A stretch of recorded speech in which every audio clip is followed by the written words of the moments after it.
আসসালামু আলাইকুম রহমতুল্লাহি ওয়া বারাকাতুহু। আশা করি আপনারা সকলে ভালো আছেন। আজ আমি আপনাদের সঙ্গে খুবই গুরুত্বপূর্ণ একটি বিষয় নিয়ে কিছু কথা বলার জন্য চলে এসেছি।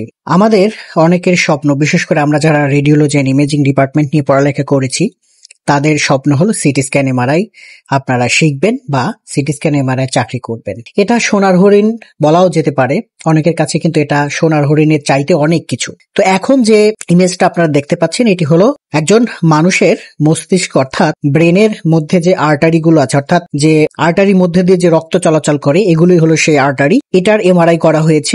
মানুষের মাথার মধ্যে যে আর্টারি গুলো আছে, দেখতে কিছুটা গাছের ডালপালার মতো মনে হচ্ছে, তাই নয় কি?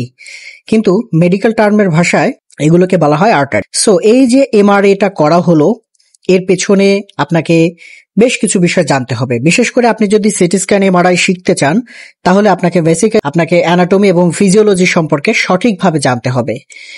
শুধু এই এমআরআই এর ক্ষেত্রে নয়, আপনি যে কোনো সিটি স্ক্যান এমআরআই বলেন না কেন, যদি আপনি কাজ শিখতে চান, আপনাকে প্রথমত অ্যানাটমি এবং ফিজিওলজি সম্পর্কে জানতে হবে।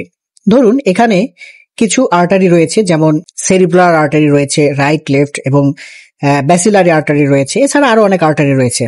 তো আমি যে তিনটি আর্টারির কথা বললাম, এগুলো যদি আপনি এই সম্পর্কে যদি আপনার সঠিক কোনো ধারণা না থাকে, তাহলে কিন্তু আপনার জন্য একটু কষ্টসাধ্য হবে।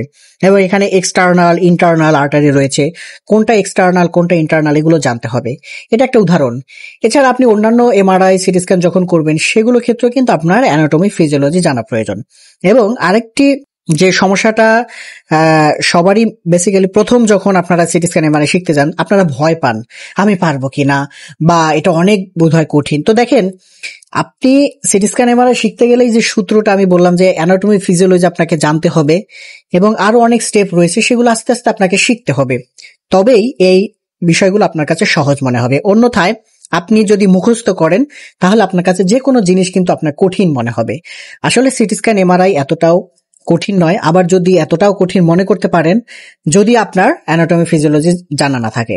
সো এই জন্য আমি বলবো যে আপনার সিটি স্ক্যান এমআরআই যদি আপনারা শিখতে চান, প্রথমত আপনাকে অ্যানাটমি, ফিজিওলজির দিকে বিশেষভাবে আপনাকে নজর দিতে হবে।